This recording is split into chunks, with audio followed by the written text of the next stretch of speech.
এবারে বিস্তারিত। হামের উপসর্গ নিয়ে দেশের 2 জেলায় মারা গেছেন 4 শিশু। এর মধ্যে 3 জন রাজশাহীর এবং কুষ্টিয়ার 1 জন। এখনও দেশের বিভিন্ন হাসপাতালে ভর্তি রয়েছে অনেক শিশু।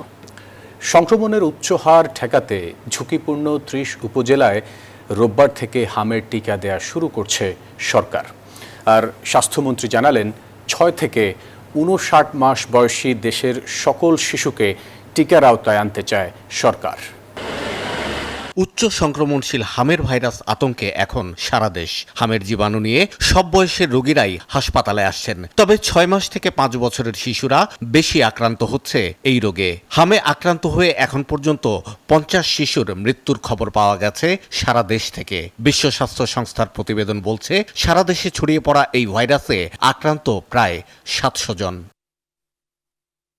এমন পরিস্থিতিতে সংক্রমণের হার বেশি এমন 18 জেলায় জরুরি ভিত্তিতে হামের টিকা দেওয়ার সিদ্ধান্ত নিয়েছে সরকার। স্বাস্থ্যমন্ত্রী জানিয়েছেন, কোরবানি ঈদের আগেই দেশের সব শিশুর জন্য এই টিকা নিশ্চিত করা হবে। আমরা আগামীকাল রবিবার সকাল 9 ঘটিকা থেকে আমরা আমাদের টিকা কার্যক্রম শুরু করতে যাচ্ছি।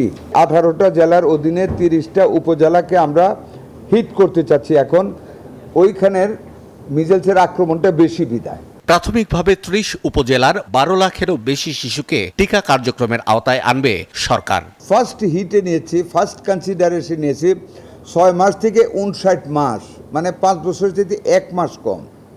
এই গ্রুপটাকে আমরা কালকে থেকে শুরু করতেছি। এদের সাথে যারা আক্রান্ত পেশেন্ট, জ্বর অথবা যাদের মিজেল হয়েছে তাদেরকে আমরা সাথে সাথে ভিটামিন এ খাওয়াই দিব। টিকা কার্যক্রমের উদ্বোধনের দিনে অন্তত 5 উপজেলায় উপস্থিত থেকে কার্যক্রম তদারকি করবেন মন্ত্রী, প্রতিমন্ত্রী অথবা সচিব পর্যায়ের কর্মকর্তারা। আর সারা দেশের টিকা কার্যক্রমের সার্বিক পর্যবেক্ষণ ও তত্ত্বাবধানে থাকবেন প্রধানমন্ত্রী নিজে। আমাকে আমার মানুষকে বাঁচাতে হবে, আমার শিশুদের বাঁচাতে হবে। শাহ আলী জয়, নিউজ 24, ঢাকা। যা কন্টেন্ট